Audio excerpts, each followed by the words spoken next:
Completed restoring this 1973 Nishijin A Pachinko machine, and this quick start guide will show you how to set it up and play. What you want to do is make sure your ball drain is shut.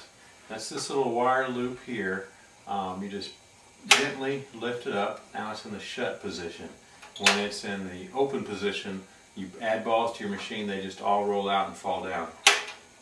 While we're here, this white cover here covers the payout seesaw. So when you have balls, they sit here in a couple of tracks, and then as you get a jackpot, they bend down and then the balls roll out.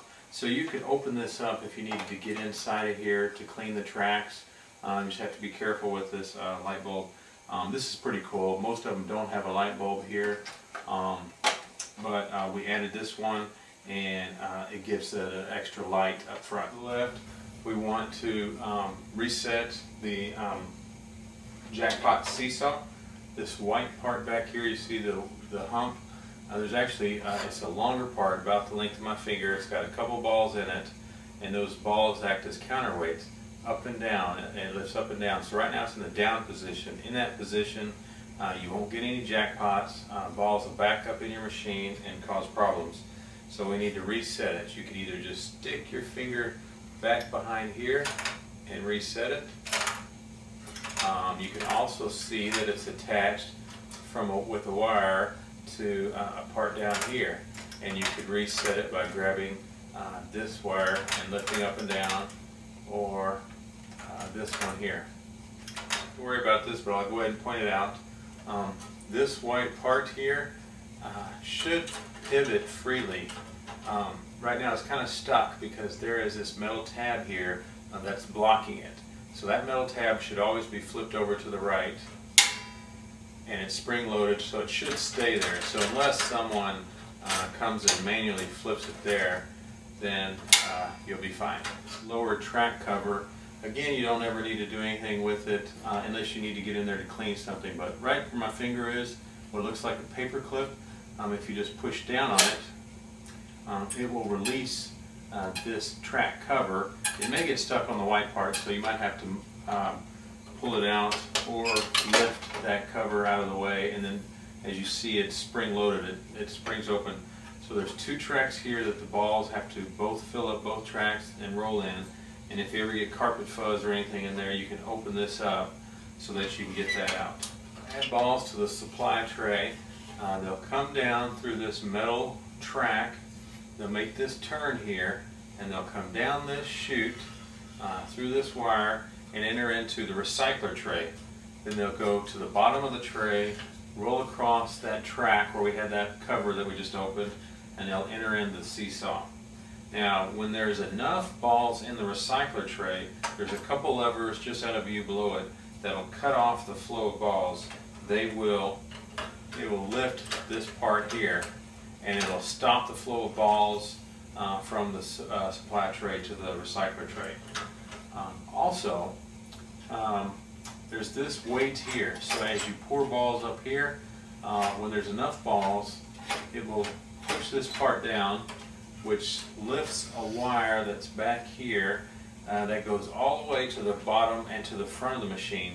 And whenever this tray is empty, that will control a lever at the front that blocks the flow of balls to your shooter assembly, so you will not be able to play until you add more balls here. So if you ever see your play tray full of balls and you're trying to shoot and nothing's coming out, it's probably because this tray, you need to add balls to it.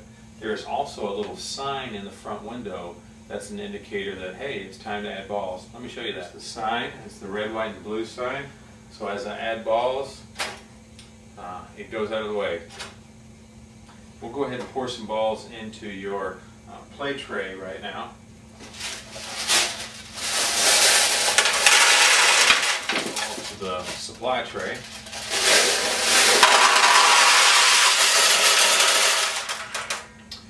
Okay, as you saw, it shut off the flow. I always like to throw a few extra balls in the recycler tray while we're here. This tray, and set it right here. What it'll do is it'll catch balls either when you empty the machine, so that open shut lever. If you hit that, the balls will come into this. You also want to connect the battery. The battery is optional. You don't have to have the battery, but if you connect it, then the lights will flash when you get a jackpot. Pachinko, we'll take our index finger, put it up against this chrome post here, a finger rest bar, and you'll take your thumb, set it on the tip of the flipper, this chrome flipper here. You'll pull it down, then you'll slide your thumb off. And when you do, the flipper will spring back up. It'll launch a ball around this track. It hit a bumper here. It'll come back and it'll start to ping off the nails and drop down. The round spinners will redirect the ball. And the object of the game is to get it to go in any one of these tulips or pockets or the main attraction. And if you get it to go into one of those, you win. You get a jackpot. The balls will fall down. They'll hit a bell. And then they'll come into this tray, and then you'll see lights flash. We got a light here and light here, I believe, on this machine. So the first time you do it, though, the first time you load the machine, nothing will happen on the first shot because it's loading a ball into the shooter lane. Now if we shoot, it shot. And the ball went all the way down. It didn't fall into any jackpot. It went through this hole here into the recycler tray and back.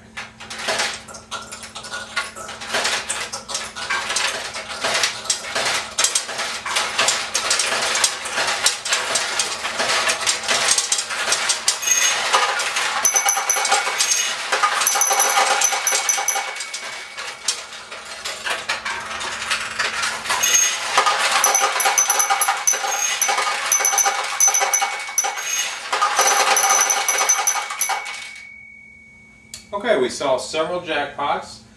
We had several of these tulips that were closed. They opened when a ball went in. We saw the lights flash. Normally you only have the light here if that flashes.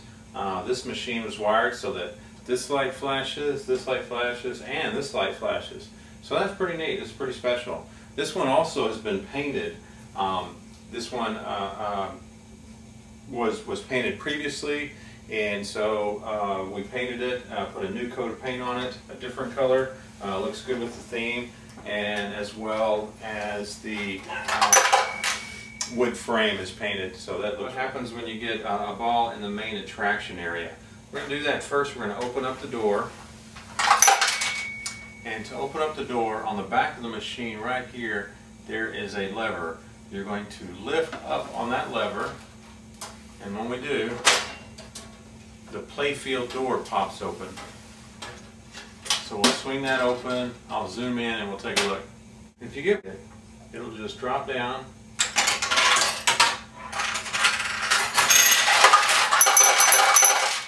And you saw it open to this side here. It probably goes, it can deflect and go either way. I'm going to push it over towards this side.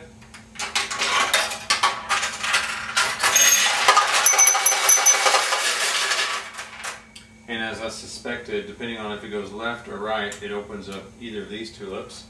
Now you've got this bowling alley here. The light comes on. If you go all the way down,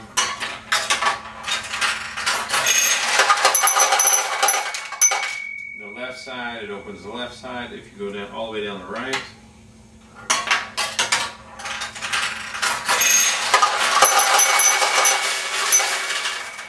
it opens the right. I'm going to drop one right down the middle where the pins are.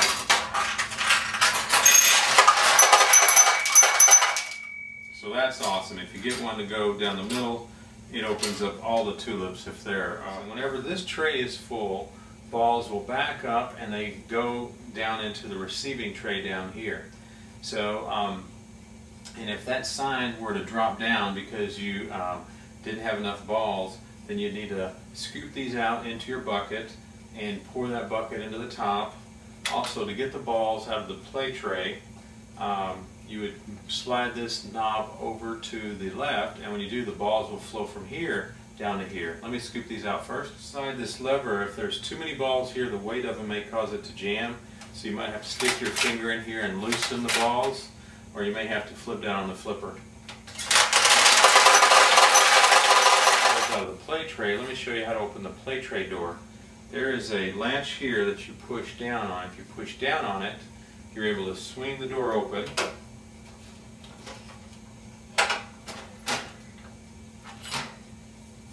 And as you swing it open, you have access to the back of the door, which is where the shooter assembly is. There was a few leftover jackpot balls right here. So here's your shooter lane, and there's a ball sitting there. We can just pick that up. Now there's still a few balls in here, and you have a couple of choices. You can pinch a couple tabs here, swing this open, and then all those balls will just fall out. Or you could take them out the way it works with the flipper. Let me zoom in and show that to you. So when you pull down the flipper, right here is a spring that launches the balls on the play field. You also see a plastic piece right here that pivots.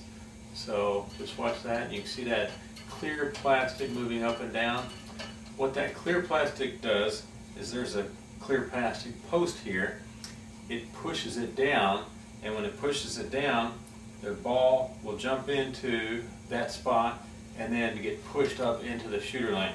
So I'm going to get these balls out just by pulling this down with my hand, like that part would have done, and just popping those into my hand.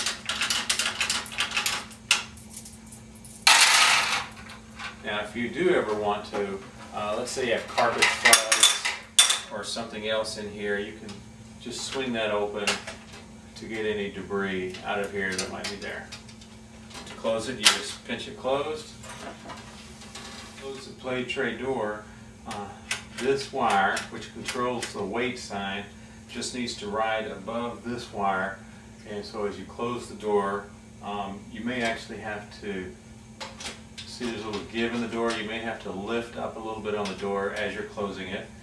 You also want to make sure that this post, this clear post, it needs to go underneath that clear plastic part, so when you're closing the door, if you're feeling pressure, you need to stop, because it may not be, it may be jamming up against there. So just take your time when you're closing. Push down on this latch, and you saw I'm lifting up the door a little bit.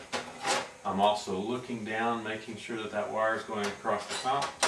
Okay, now I can close the play field door, and when I do, I'll just snap it here and up towards the top. Flipper assembly and the ball load levers from the back of the machine. So as I pull down on the flipper, you can see that metal arm back there, and it's moving this piece of plastic here, which is moving the post. You can just barely see it through the front, so it's pulling that down. You might also notice there's a spring over here. All the way on the other side of the spring, there's a long piece of metal that has holes in it, and there's a nail, and you can pick that off of the nail and move it to a different hole to adjust the tension of the spring. This part here should be loose like this. What it's for, and you will probably never run into it in home use, but in pachinko parlors where people might be winning thousands and thousands of balls, if they started to back up into the machine, this was a safety lever to prevent them from playing once they got too many, and they would need to empty out that bottom receiving tray. The weight of the balls would pull that lever down, so then when they would shoot, the plastic lever would get stuck on the other side of the post, and so now that plastic lever can't move until they scoop the balls out. Then that falls back, and now they can shoot. The balls out of the front of the machine. To get the balls out of the back of the machine, we'll just move this open shut lever down to the open position, and then the balls will roll out into our tray. Concludes this quick start guide. We sure hope you enjoy your machine.